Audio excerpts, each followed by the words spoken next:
UP से बड़ी खबर। उत्तर प्रदेश के मुख्यमंत्री योगी आदित्यनाथ थोड़ी देर में दिल्ली पहुंचने वाले हैं। बताया जा रहा है कि वो दिल्ली में दोपहर 3 बजे पहुंचेंगे। योगी आदित्यनाथ की आज प्रधानमंत्री नरेंद्र मोदी से मुलाकात हो सकती है। इसके अलावा बीजेपी के वरिष्ठ नेताओं से भी वो मिल सकते हैं। तो ये मुलाकात कई मायनों में खास मानी जा रही है। अब से थोड़ी देर में उत्तर प्रदेश के मुख्यमंत्री योगी आदित्यनाथ दिल्ली पहुंचेंगे, प्रधानमंत्री नरेंद्र मोदी से मिलेंगे और साथ में पार्टी के वरिष्ठ नेता भी वहां पर होंगे।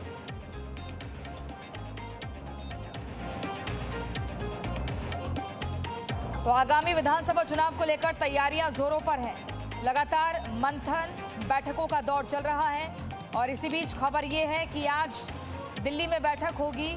योगी आदित्यनाथ दोपहर 3 बजे दिल्ली पहुंचेंगे, प्रधानमंत्री नरेंद्र मोदी से मुलाकात होगी।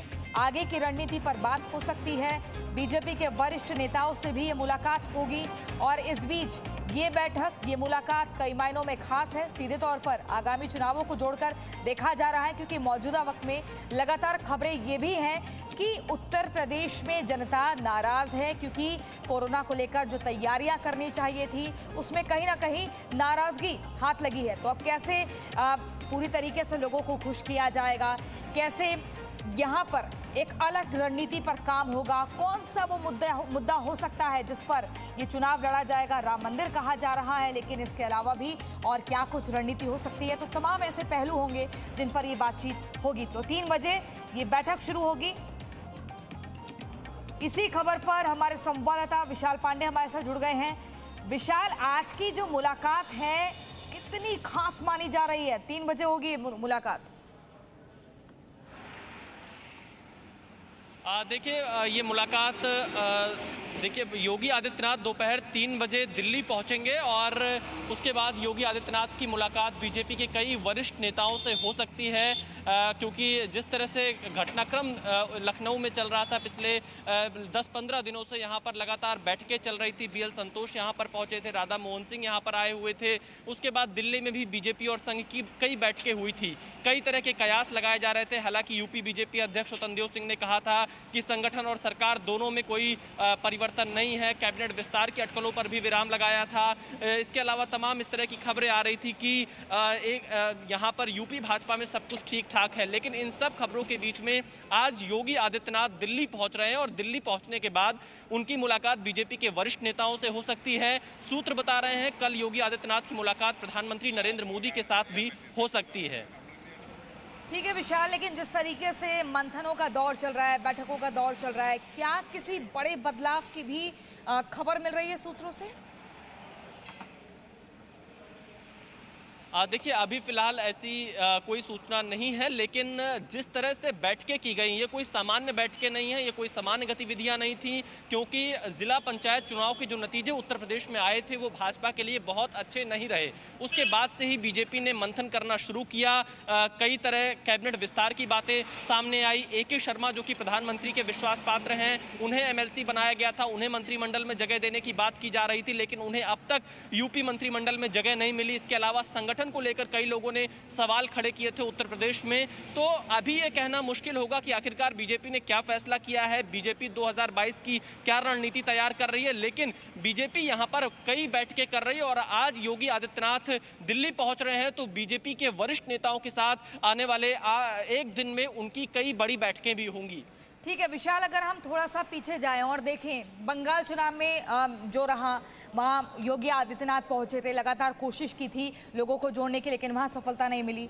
फिर इसके बाद यहाँ पंचायत चुनाव हुए उत्तर प्रदेश में, वहाँ सफलता नहीं मिली। काफ़ी निराशाजनक रहा पूरा ये जो रिजल्ट सामने आया। उसके बाद जो कोरोना को लेकर तैयारियां होनी चाहिए थी, वैक्सीनेशन को लेकर जो तैयारियां होनी चाहिए थी, उसको लेकर भी कहीं ना कहीं नाराजगियां दिखी हैं। तो ऐसे में अब जो है पार्टी आलाकमान की तरफ से, क्या ऐसा ये पार्टी के भीतर से माना जा रहा है कि पार्टी आलाकमान जो है वो काफ़ी नाराज़ हैं और इसी नाराज़गी के चलते ये मुलाकात अब दिल्ली में हो रही है? देखिए, पार्टी आलाकमान लगातार बैठकें कर रहा है क्योंकि 2022 के जो चुनाव हैं वो अगले 6 महीने बाद यूपी में शुरू हो जाएंगे, आचार संहिता लग जाएगी और जो तमाम चुनौतियां बीजेपी के सामने इन दिनों हाल फिलहाल में देखी गई, पश्चिम बंगाल विधानसभा चुनाव में बीजेपी की हार हुई, उसके बाद जो जिला पंचायत चुनाव के नतीजे उत्तर प्रदेश में आए उसमें बीजेपी का प्रदर्शन बहुत अच्छा नहीं रहा और अगर उसके पीछे जाएं तो यहाँ पर शिक्षक और स्नातक स्तर के जो विधान परिषद के चुनाव हुए थे उसमें बनारस जैसी सीट बीजेपी समाजवादी पार्टी से हार गई थी। इसके अलावा जिस तरह से यहाँ पर कोविड की दूसरी वेव में तमाम सांसदों और विधायकों ने यूपी के मुख्यमंत्री योगी आदित्यनाथ को चिट्ठी लिखी थी, अधिकारियों की कार्यशैली पर सवाल उठाए थे, उन सब के बीच में बीजेपी यह रणनीति तैयार करने में जुटी हुई है कि कैसे कार्यकर्ताओं की नाराजगी भी दूर की जाए, एक सामंजस्य भी बैठा कर रखा जाए, क्योंकि योगी एक हिंदुत्व के ब्रांड बन चुके हैं और योगी का जो चेहरा है वो पूरे देश में एक तरह से देखा जाता है कि वो हिंदुत्व के सबसे बड़े चेहरे हैं। ऐसी स्थिति में बीजेपी क्या फैसला कर सकती है, क्या निर्णय लेगी, यह कहना बहुत बड़ा अभी समय इस तरह का नहीं है, लेकिन जो बीजेपी प्लानिंग कर रही है कैसे 2022 का चुनाव जीता जाए। पंचायत चुनाव में उसे 2 संदेश बहुत बड़े मिले थे, एक ओबीसी वोटर उनसे छिटक रहा है, दूसरा ब्राह्मण वोटरों में नाराजगी है। इसीलिए आप देखिए कल दिल्ली में जितिन प्रसाद को बीजेपी में शामिल कराया गया और जितिन प्रसाद को एक ब्राह्मण चेहरे के तौर पर बीजेपी प्रोजेक्ट कर रही है। उनके तमाम नेताओं ने जितिन प्रसाद को शुभकामनाएं दी और अगर हम ओबीसी लेकिन विशाल की पार्टी मानती है कि जितिन प्रसाद के आने के बाद से पार्टी को एक मजबूती मिलेगी और अपना खोया हुआ वोट बैंक भी वापस मिलेगा।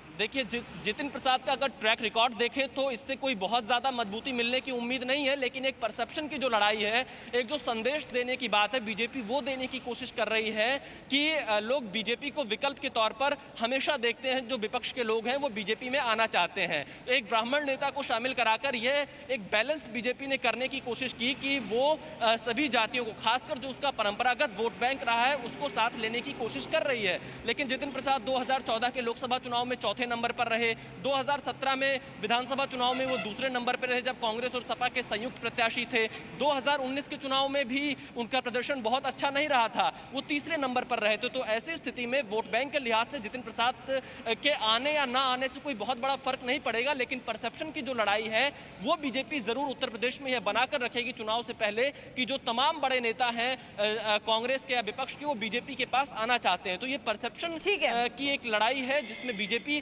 अपनी बढ़त बनाकर जरूर रखना चाहती है। बहुत शुक्रिया आपका विशाल हमारे साथ जुड़ने के लिए। और यूपी के सियासत की सबसे बड़ी खबर आपको बता रहे हैं, सीएम योगी के दिल्ली दौरे का मतलब क्या है, इसके अलग अलग मायने देखे जा रहे हैं। Presenting B News app available on Google Play and App Store. Download it now.